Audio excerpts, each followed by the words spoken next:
Hello, Priestess Mamas. This is Dania Foster, Priestess of Motherhood, and also clinical naturopath and energetics therapist. I'm coming to you today with the Priestess of Motherhood podcast with an episode called The Stages of Burnout and How to Correct Course. So we're talking about burnout this month. Healing through burnout is our topic of conversation in our connection circle. And burnout, it doesn't happen overnight. So it is a process and it can sneak up on you if you're not paying attention, you're not present in your body.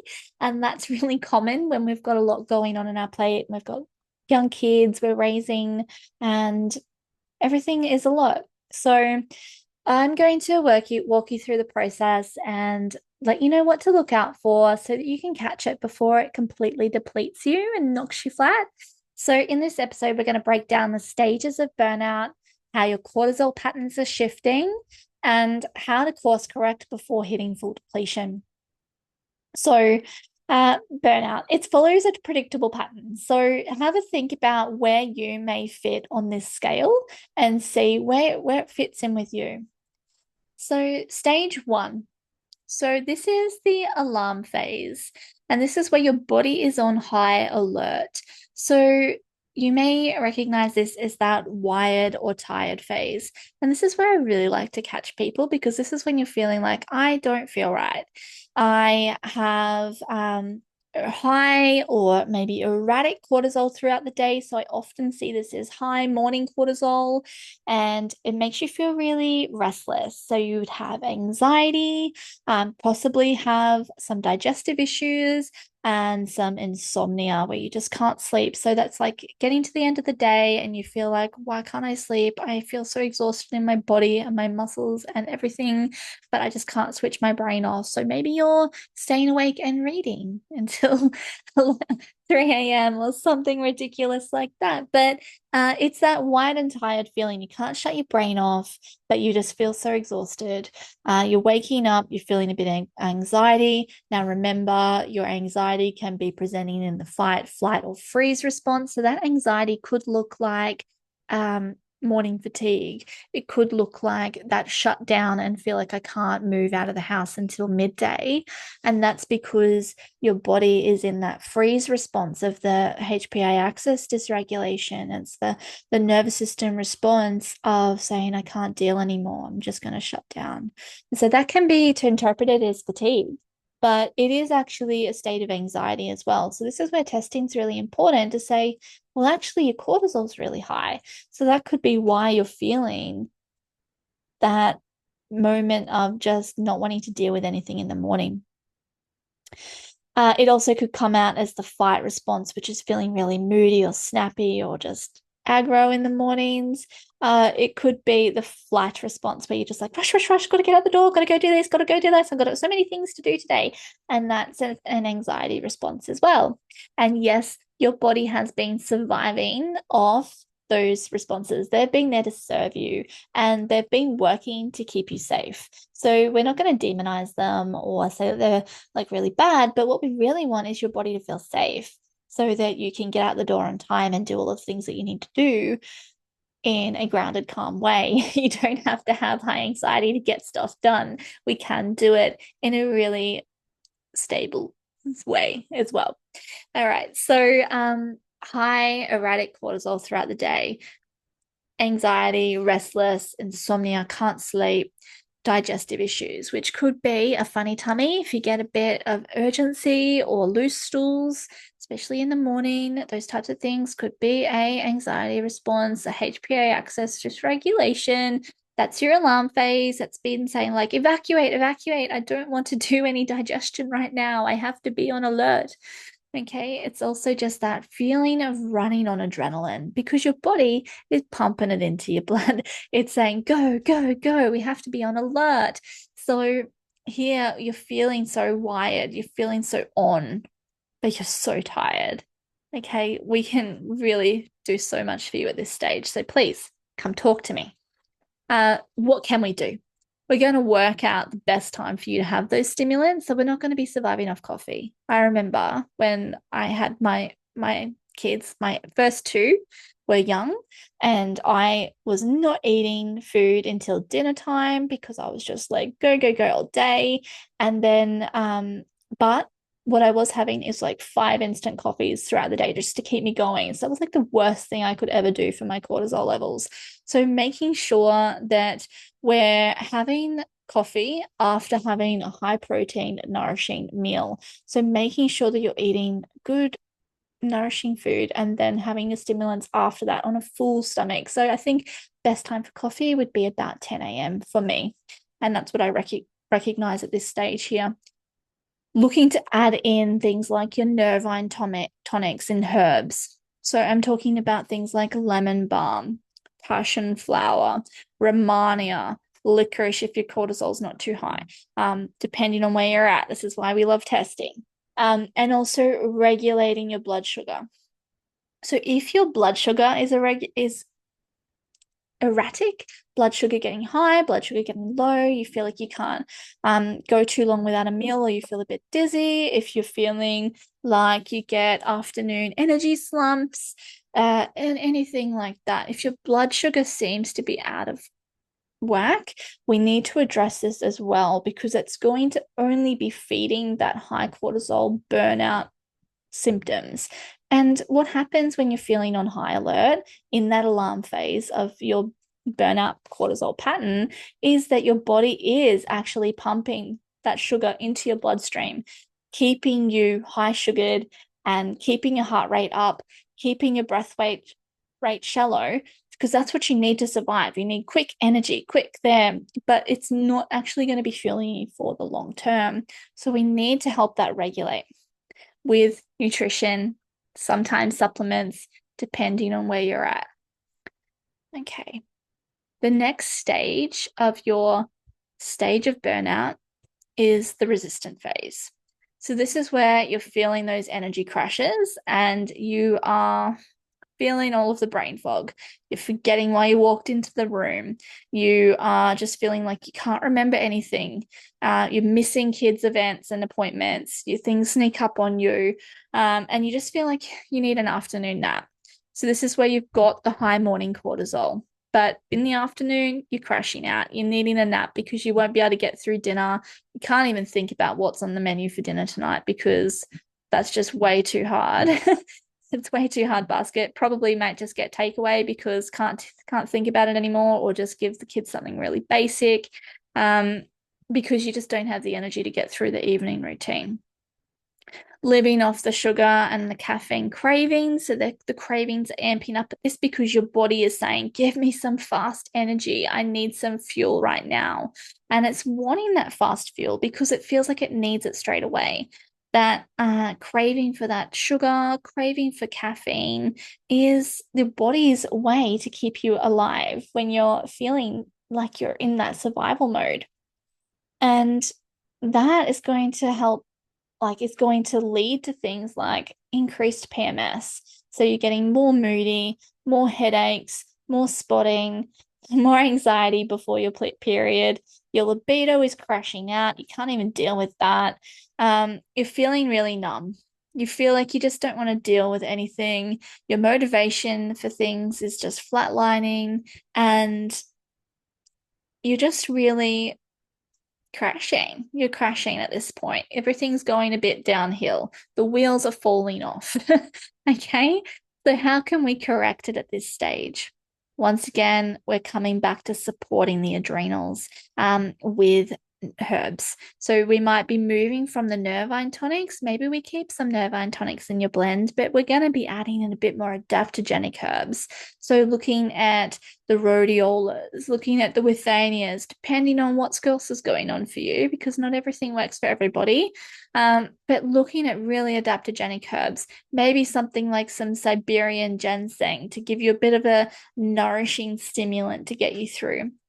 Also going to be working to balance that blood sugar even a bit harder at this point, and maybe some nutritional compounding comes into play. Things like magnesium, myo-inositol, adding things like this into the blend to help with those side effects of cravings. Things like herbal bitters and stuff like that to help to navigate that GLP-1 those things that's talking about all of the things that are working on the metabolic system so that you're not craving the sugars and stuff like that. So we can work on all of that stuff as well. Making sure your minerals are in balance, your electrolytes are in balance.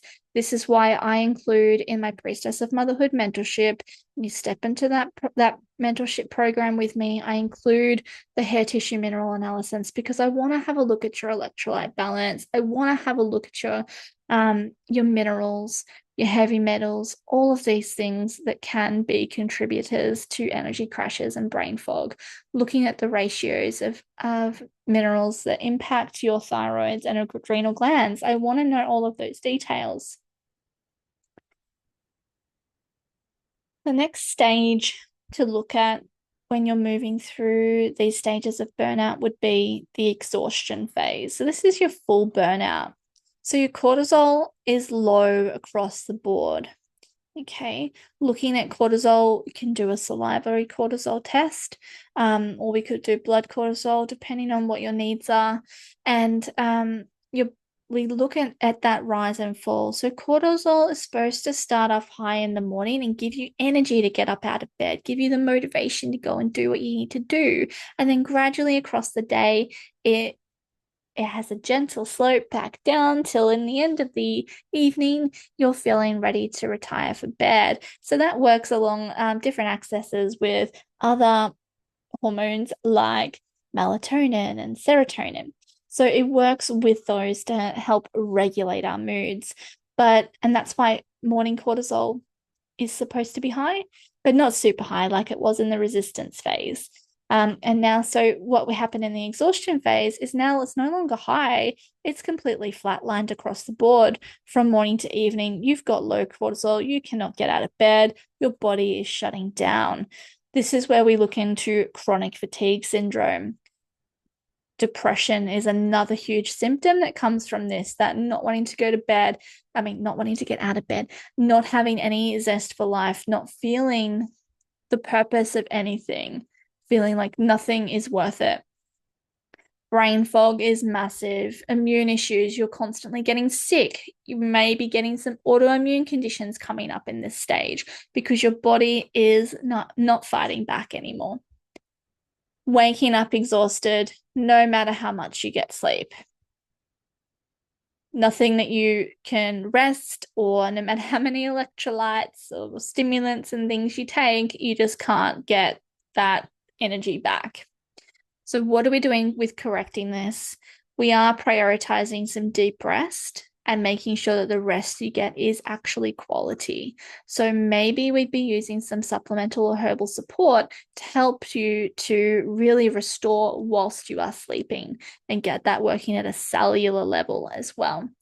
Herbal adrenal tonics, working with herbs once again to nourish that adrenal system, to rebuild those connections and help your body to move that energy into cells, working on mitochondrial healing.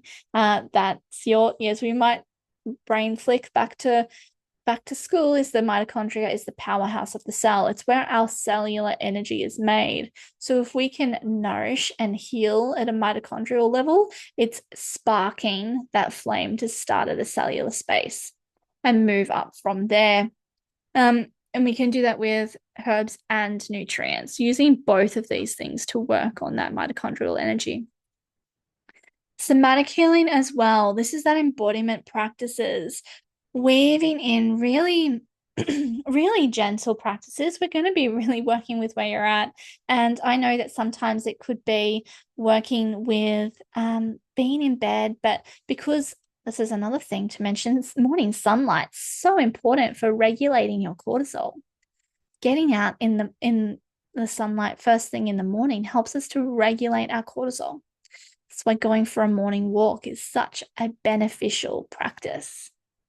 But if you cannot get up and go for a walk because you are burnt out, you're in that exhaustion phase, understandable.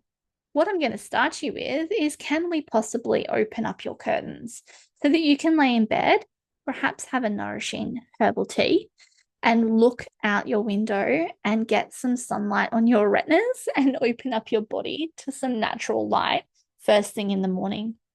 And then slowly, step by step, moving you to outside, moving you to the fresh air, moving you slowly, step by step, taking it moment at a time, giving you just one small thing per week to do to expand on your healing goals and open your hormones up to connecting again.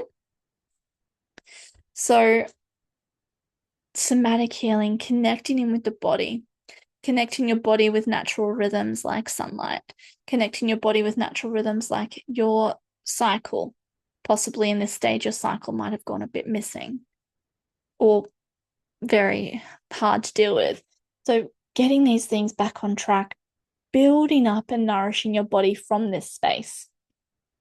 So, if you're waking up exhausted every day, no matter how much you're sleeping, you're very likely in a stage 3. And I would love to do some testing for you to help to see where you're at. So doing some possible Dutch testing or salivary cortisol testings to check your cortisol rhythms and your hormones. Things like other testing that I would love to investigate for you would be doing a full thyroid review. And that's not just your TSH, which is what the doctors usually just prescribe, but I'm talking about checking your TSH as well as your T3, your T4, and most importantly, looking for thyroid antibodies, which are an indicator of the autoimmune conditions. And thyroid autoimmune is one of the most common autoimmune conditions for women. Isn't that interesting? It's all about our throat and our communication energetically. The other testing that I, of course, would love to do for you is full iron studies to check not just the iron serum in your blood, but check your ferritin levels. I want to know your ferritin. I want to know your saturation of transferrin as well, because it's telling us how much your body and your cells and your muscles are calling out for iron, are calling out for that energy. So looking at the full blood count as well is going to tell us the state of your red blood cells and are they capable of carrying that iron around your body, which is helping you to feel energized and oxygenated.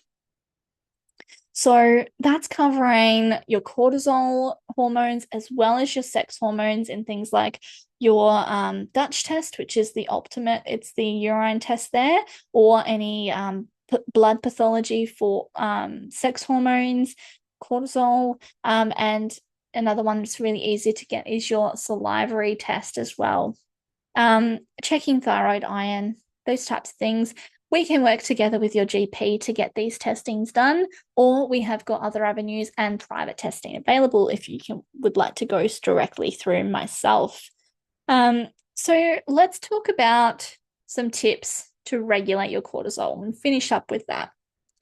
So wherever you are in your burnout cycles, whether you're right at the beginning and noticing that you just don't feel right, or whether you're completely slumped on the floor, we can find some ways to help you. And the difference there is just really how fast we're going to go and how much support and holding you need to get these things to happen. Because I know that when you're exhausted, it's really hard to stay on track with a really complex plan. And that's why it's going to be meeting where you're at. It's going to be working out what's really going to be working for you, what's going to be the easiest step to start with, where are your strengths that we can build on and go up one thing at a time.